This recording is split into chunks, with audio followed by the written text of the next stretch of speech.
Un día más, con la gracia del Señor, proseguimos el comentario del Catecismo de nuestra Madre la Iglesia. Ayer explicábamos los tres primeros puntos de este primer nombre con el que conocemos al enviado de Dios, al Dios hecho hombre, Jesús. Decíamos que son 4 los nombres que el Catecismo nos presenta para familiarizarnos con él. Jesús, Cristo, Hijo único de Dios y Señor. Estamos en esta parte del credo en la que confesamos nuestra fe en Jesucristo. Creo en Jesucristo, su único Hijo, nuestro Señor.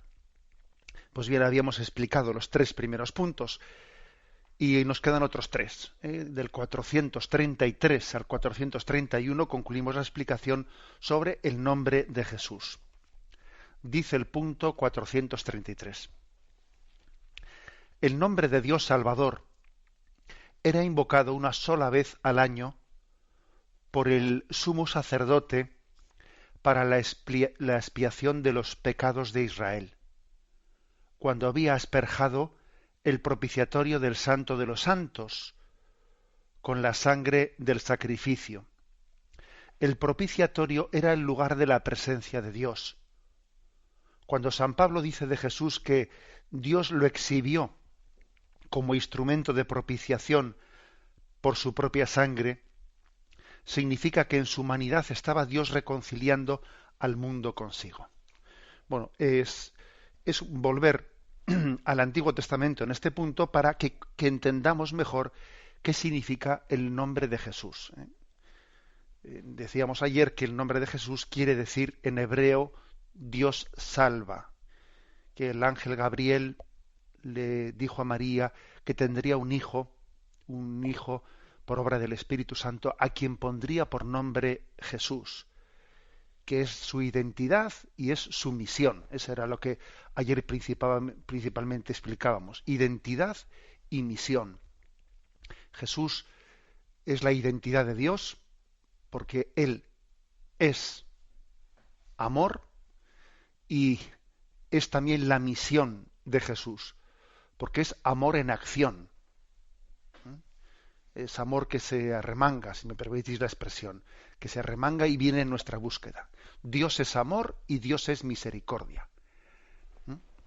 El amor es a la misericordia como la identidad es a la misión.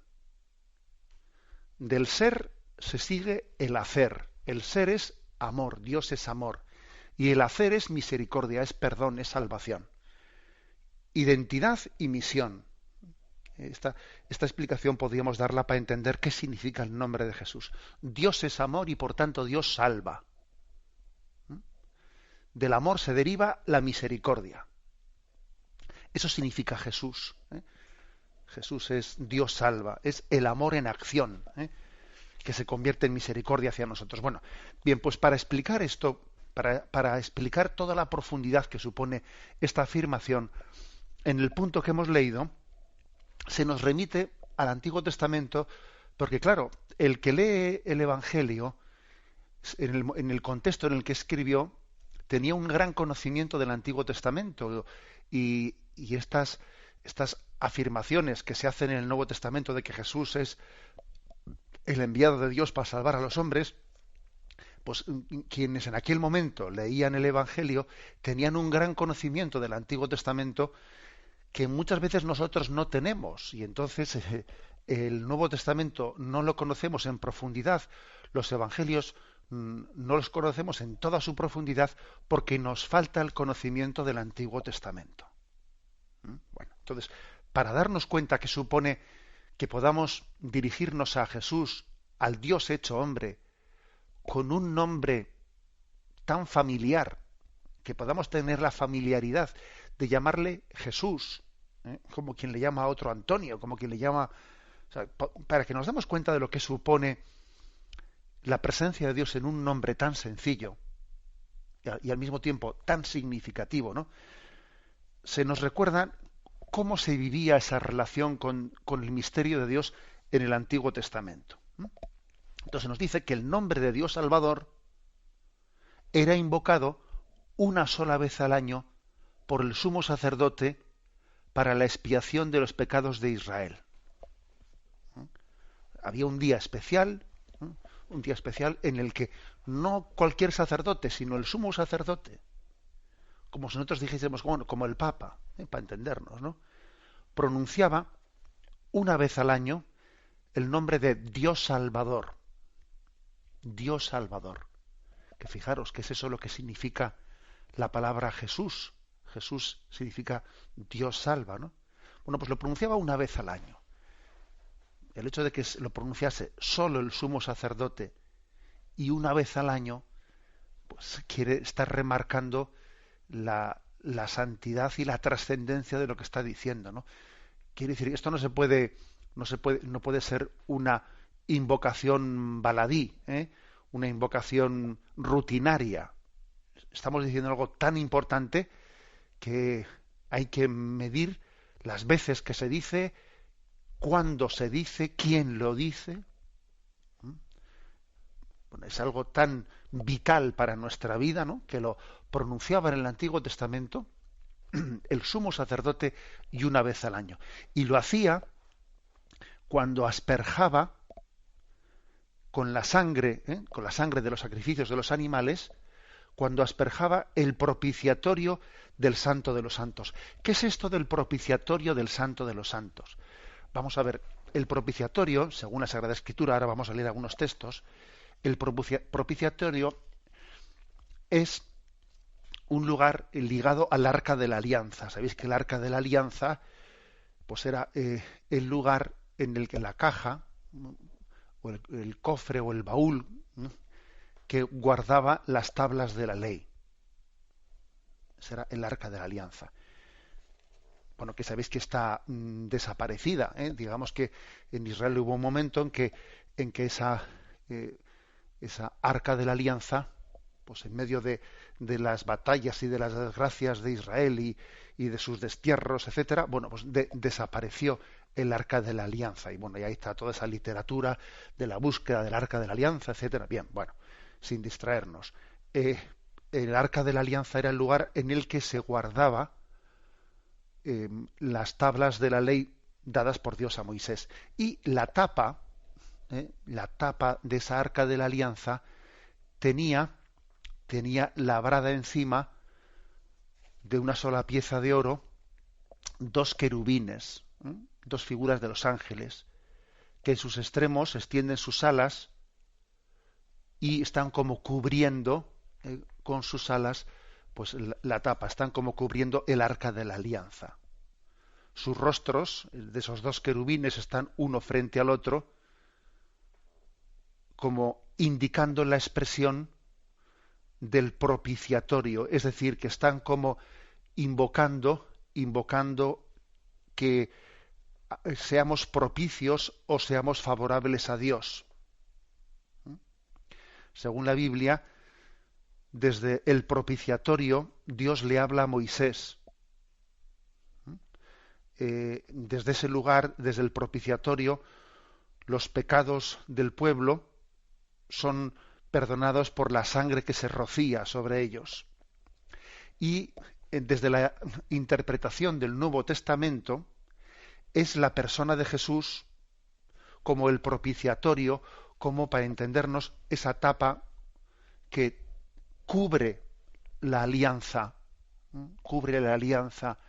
del Antiguo Testamento. Fijaros, claro, que es que ahí están las tablas de la ley, están los 10 mandamientos, esos que Dios nos pidió que cumpliésemos y que nosotros por nuestro pecado no terminamos de cumplir porque pecamos y Dios nos entregó su ley y nosotros nos vemos impotentes para ser fieles, para cumplirla.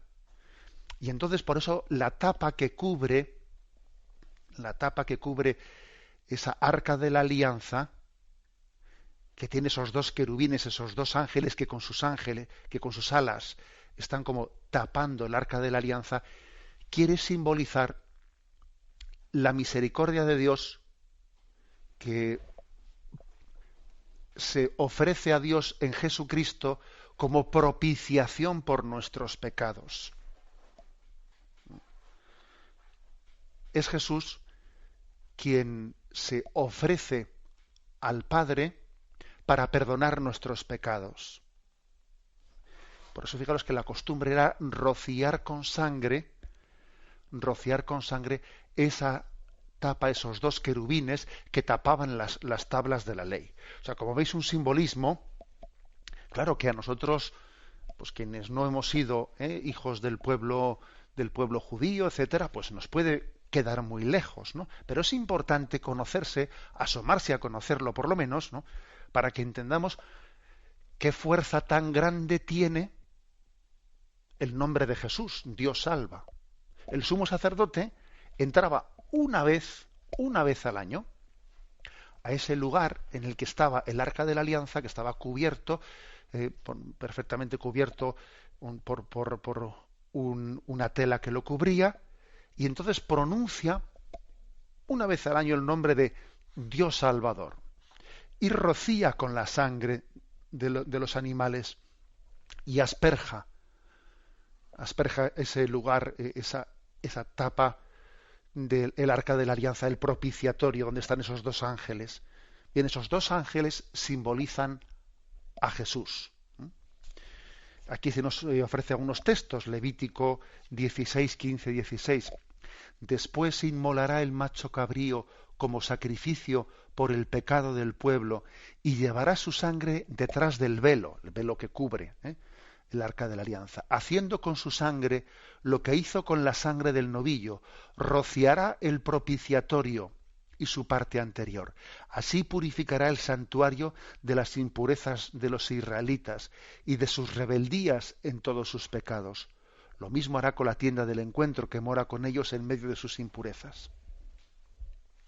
Otro texto que se nos propone, Sirácida 50, 20. Entonces bajaba y elevaba sus manos sobre toda la asamblea de los hijos de Israel, para dar con sus labios la bendición del Señor y tener el honor de pronunciar su nombre. Allí tenía el honor el sumo sacerdote de pronunciar Dios Salvador, Yahvé Salvador. Otro texto, Hebreos 9:7. Preparadas así estas cosas, los sacerdotes entran siempre en la primera parte de la tienda para desempeñar las funciones del culto, pero en la segunda parte entra una vez al año y solo el sumo sacerdote, y no sin sangre, para ofrecer por sí mismo y por los pecados del pueblo. O sea, había como una primera antesala a la que entraban todos los sacerdotes, pero luego había otra sala interior a la que ya solo entraba el sumo sacerdote.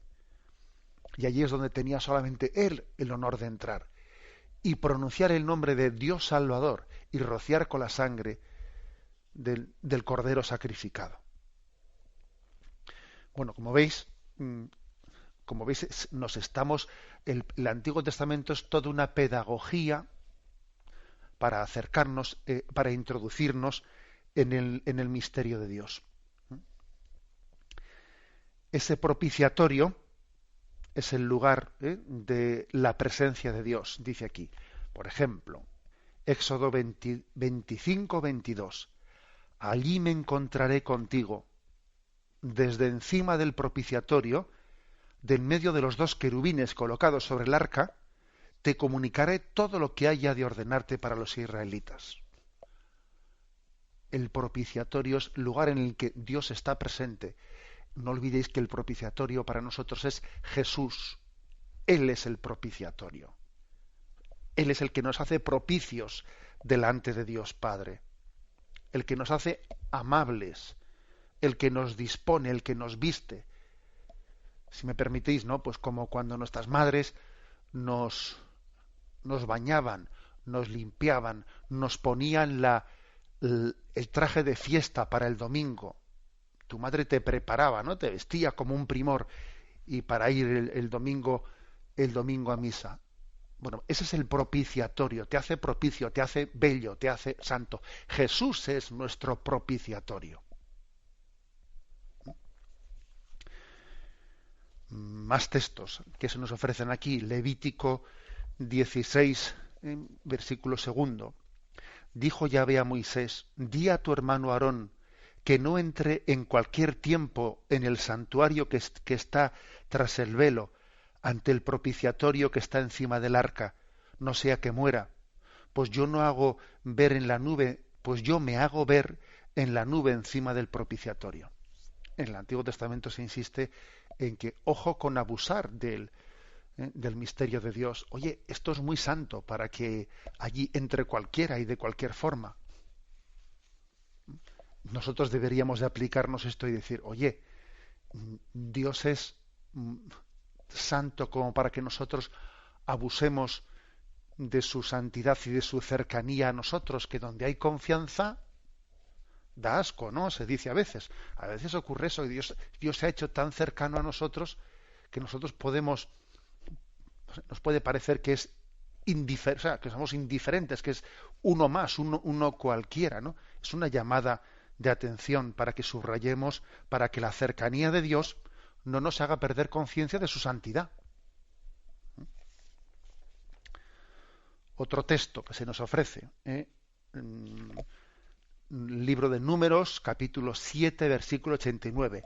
Cuando Moisés entraba en la tienda del encuentro para hablar con él, oía la voz que le hablaba de lo alto del propiciatorio que está sobre el arca de entre los dos querubines. Entonces hablaba con él. Hebreos 9:5. Encima del arca, los querubines de gloria que cubrían con su sombra el propiciatorio, mas no es este el momento de hablar de todo ello. Bien, o sea que veis que de una y otra manera se habla de ello. Bueno, pues aquí lo que nos interesa, como dice aquí, es que cuando San Pablo dice de Jesús que Dios lo exhibió como instrumento de propiciación por su propia sangre, significa que en su humanidad, en su cuerpo, porque Dios se ha hecho hombre, estaba Dios reconciliando al mundo consigo.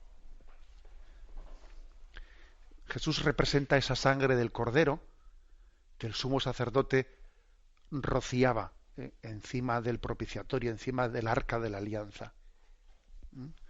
Y recordad lo que os he dicho antes, que allí estaban las tablas de la ley, esas que Dios nos había dado para que cumpliésemos y tuviésemos vida, esas tablas de la ley que a nosotros nos cuesta cumplir porque nos cuesta amar a Dios sobre todas las cosas. Pero Jesús cubre las tablas de la ley, cubre el arca de la alianza y Él nos hace propicios ante Dios para que seamos santos. Es decir, Él nos está reconciliando con Dios a través de su propia ofrenda. Jesús se ofrece al Padre haciéndonos propicios. Esto es lo que significa Jesús, Dios salva. Este es el misterio que está escondido detrás de ese nombre. Pues bien, me despido con la bendición de Dios Todopoderoso, Padre, Hijo y Espíritu Santo. Alabado sea Jesucristo.